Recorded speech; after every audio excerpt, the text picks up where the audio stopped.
Em nome do Pai, do Filho e do Espírito Santo. Amém. Ave Maria, cheia de graça, o Senhor é convosco. Bendita sois vós entre as mulheres e bendito é o fruto do vosso ventre, Jesus.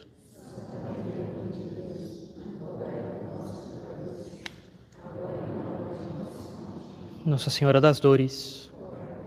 Podem se sentar, por favor. Só algumas palavrinhas para a festa de hoje.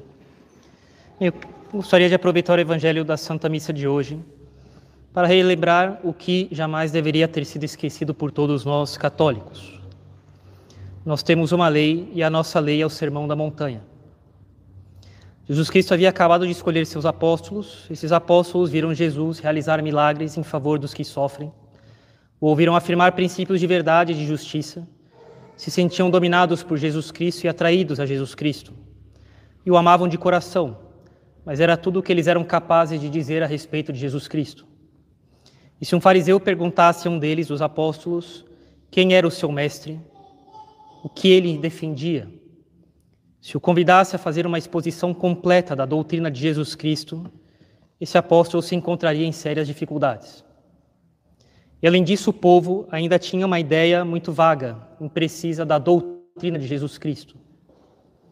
E foi para dar conta dessas necessidades que Jesus Cristo toma a palavra e faz o Sermão da Montanha. Mas foi também, sobretudo, para enunciar a nova e eterna lei que governaria o seu reino, o reino de Deus, que é a Igreja Católica. Jesus Cristo veio fundar um reino, e esse reino é a Igreja Católica.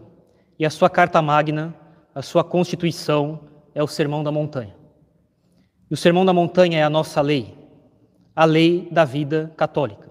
Bem-aventurados os pobres de espírito, os que não têm apego às coisas deste mundo, ainda que as tenham.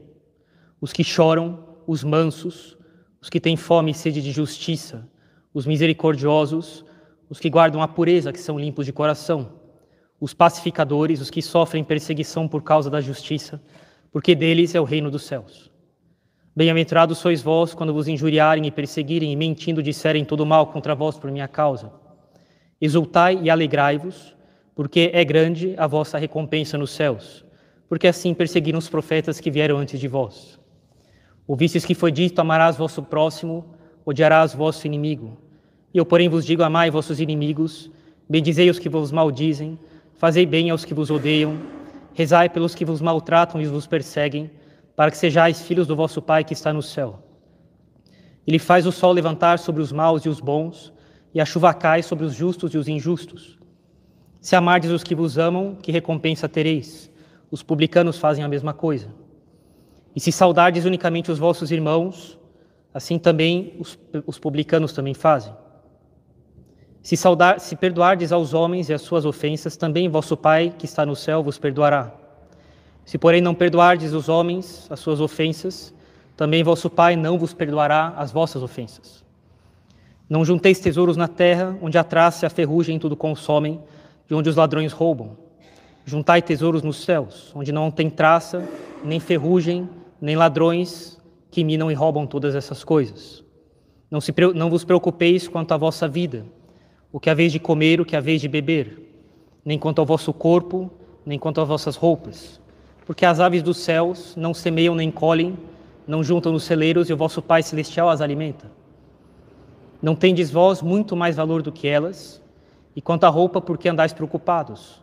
Vede os lírios do campo, nem Salomão na sua glória se vestiu como eles. Pois se Deus veste assim a erva do campo, que hoje existe e amanhã será lançada no fogo, não vos vestirá muito mais a vós, que tendes pouca fé? Não andeis, pois, inquietos, dizendo que comeremos, ou que nós beberemos, ou que nós vestiremos. Todas essas coisas são os pagãos que se preocupam com elas. O vosso Pai que está no céu sabe muito bem do que precisais e de todas essas coisas. Mas buscai primeiro o reino dos céus e sua justiça, e todas essas coisas vos serão acrescentadas. Não vos inquieteis pelo dia de amanhã. O dia de amanhã cuidará de si mesmo. Para cada dia bastam suas preocupações. Nunca se ouviu neste mundo um discurso mais desconcertante, mais repulsivo à natureza humana machucada pelo pecado original. E não há muitos argumentos, quase nenhum. Eu vos digo, ouvistes, eu, porém, vos digo. É Deus que fala. Não existem tantos argumentos. Talvez, se um publicano trata assim o seu próximo, que fazeis demais.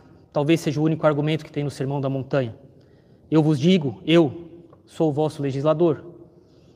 Os outros disseram, isso aqui é branco. Eu vos digo, não, é o contrário, é preto. É o oposto do que todos pensam. E essa lei não é para humanos, é para cidadãos que vivem no céu. Porque é isso que é a Igreja Católica. É o céu já começado nessa vida. Pertencer à Igreja Católica é já ter um céu começado nessa vida. Mas para aqueles que sabem como aproveitar tudo o que a Igreja Católica nos coloca à disposição nessa vida. E nós, é necessário reconhecer isso, nós nos esquecemos disso. E agora estamos cheios de medo pelo dia de amanhã, cheios de raiva, cheios de indignação, amando nossos próximos e odiando os nossos inimigos. E o nosso país chegou no caos porque não é mais regido pelo Sermão da Montanha. Esse caos crescerá enquanto o Sermão da Montanha não voltar a ser nossa lei. Nunca me esqueço de um episódio do Padre Anchieta que se vê diante de uma cena absolutamente surreal. Um índio trazendo outro amarrado, e esse índio que trazia o outro tinha um machado, e diz ao Padre Anchieta: bem, padre, eu irei comê-lo. E o Padre Anchieta diz: não, bem, isso não se faz. Né? E argumenta um pouco, e o índio diz: não, eu irei comê-lo. Né? O Padre Anchieta, então, o afasta um pouco, desamarra o índio que estava preso e fala: vai embora daqui, e ele sai correndo, lógico. Né?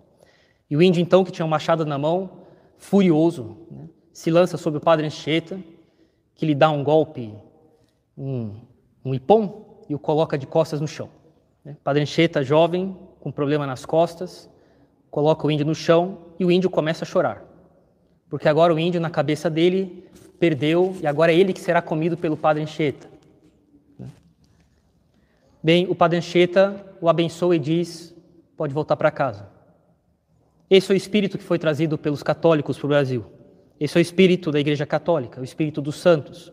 É o Sermão da Montanha. Amai vossos inimigos. Bem-aventurados os mansos, porque possuirão a terra.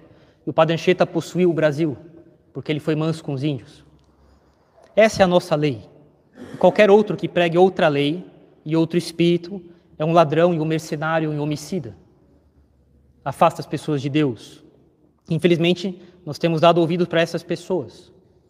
Lembrem-se, a nossa lei é o Sermão da Montanha. Não há outra lei, não há outra Constituição, não há outra Carta Magna, porque só há um reino dos céus, que é a Igreja Católica, que é o céu começado nessa vida, e o céu começado nessa vida é a graça nas almas, que é dada na Igreja Católica, é uma coisa só. O reino dos céus é a graça, a Igreja, e o céu na outra vida, que é tudo, de um certo modo, uma coisa só, perfeitamente conectados uns aos outros. Essa é a nossa lei, e não há outra lei que santifique as almas e que as leve para o céu, que as faça cidadãos do céu já nessa vida. Tomai cuidado com os falsos profetas, com mercenários, homicidas, que vêm pregar outro tipo de lei e que faz com que nós nos esqueçamos do Sermão da Montanha. O Sermão da Montanha é a nossa lei. Bem-aventurados os humildes, bem-aventurado quando mentirem e disserem todo tipo de coisas contra vós por causa de mim. Exultai e alegrai. Esse deve ser o nosso espírito. Não o de querer causar uma revolução social, não o de querer dar o troco, não o de querer bater em alguém, mas o de oferecer essas coisas para Deus e conquistar as almas por meio da graça, porque não há outro meio de instaurar o reino de Deus e santificar as almas que não seja pelo Sermão da Montanha e pela graça. Lembrem-se, essa é a nossa lei, nunca se esqueçam disso, e enquanto nós não a aplicarmos, nós não sairemos dos nossos problemas. E se nós queremos sair dos nossos problemas, é ao Sermão da Montanha que nós devemos voltar, porque essa é a nossa lei. A lei dos santos, a lei dos cidadãos do céu, a lei daqueles que um dia habitarão no paraíso e que já começa nessa vida, na Igreja Católica, com a graça nas almas. Em nome do Pai, do Filho e do Espírito Santo. Amém.